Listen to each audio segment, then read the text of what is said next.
If you are a sports card investor, avert your eyes. This is for the collectors who appreciate collecting great cards. Hey, it's Mike. Thanks for tuning back in. So this is something that I've been thinking a lot about recently. It's those back pages on, he's on YouTube here, but I also follow him on Twitter, is always showing his amazing collection. And it's all PSA 9s, ultra modern. I'm talking exclusively ultra modern right now. But I have focused on vintage low grade so I can get into the card, like my Satchel Paige in a 2, my 48, 49 leaf Ted Williams in an authentic, because I can get the card and then I can get another card and another card instead of going for a 5 and only being able to buy one per year. Maybe I can buy one every couple months and have 6 of these big cards at the end of the year in lower grade. And remember, if you're buying, selling, grading sports cards or cards of any type, you should be protecting them using the penny sleever. At thepennysleever.com, you can get any supplies for your cards to protect them. You can use JWH as a code to get 10% off your order at thepennysleever.com. I have talked about this many times. It's very, very easy to get your cards in and out of these semi-rigids. Much, much easier than others where I have big fingers and that's hard to get the card in and out. Not with these ones. JWH code for 10% off, thepennysleever.com. So again, those back pages, just a staggering collection of cards, all PSA 9s. He's got a variety of future Hall of Famers, in all likelihood, of course, in numbered cards, chrome cards, PSA 9, and he talks about how that's the collector's.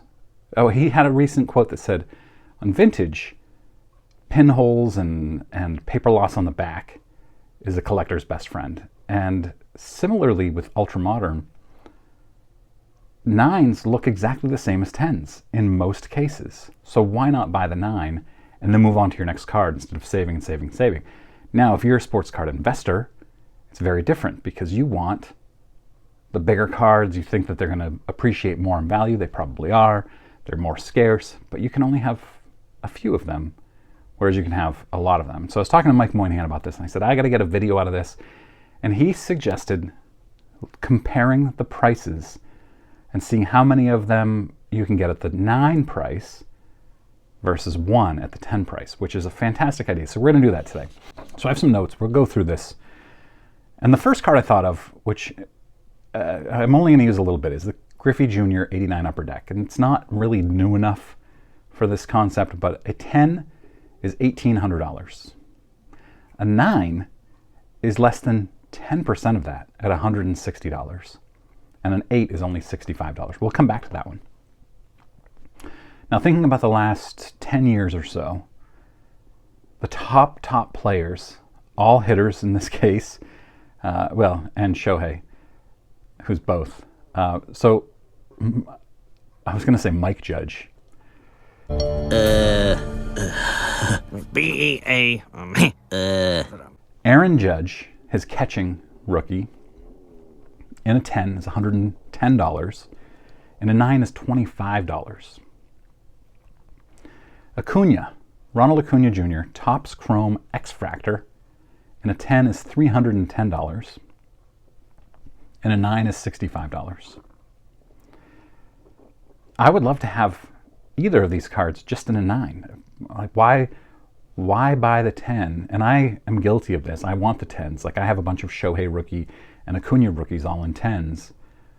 But the 9, I would rather have more of these cards than spend significantly more, like 5 times more in some cases, 6 times more, and have fewer of the cards. Mookie Betts, 2014 Bowman Chrome guaranteed future Hall of Famer. Mookie Betts, potential to be one of the top, 20 or 30 players post-war. 2014 Bowman Chrome, a 10 is $140, a 9 is $30. So, you've almost 5x'd with a 10. The purple in a 10 is $400, and a 9 is $75. 2018 Juan Soto Chrome, a 10 is $100, a 9 is $25. You 4x'd here. The Shohei Topps 2018 Topps Chrome Refractor, which is a card I would love to have. In a 10, $525. In a 9, $190. So what if you bought the 9 of that card for $190? You bought the Soto for $25 in a 9. You bought the Mookie Purple for $75 and the Mookie Base for $30. And the Acuna Chrome X-Fractor also in a 9. These are all 9s. And the Judge Catching in a 9.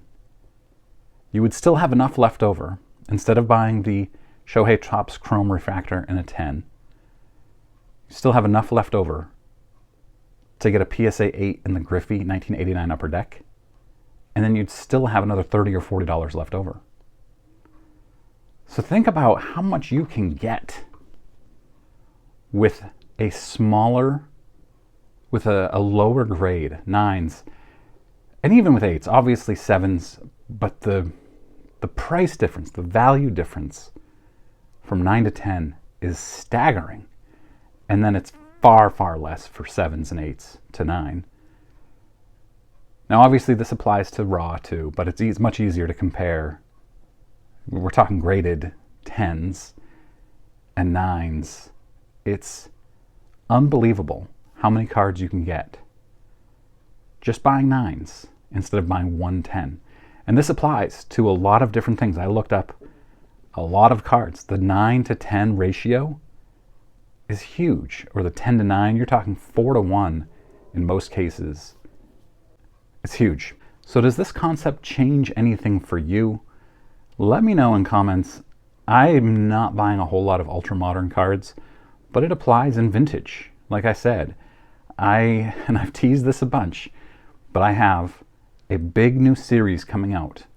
It's going to be spread across a long, long time that will focus on some of the biggest cards of all time and how to get them at a reasonable price.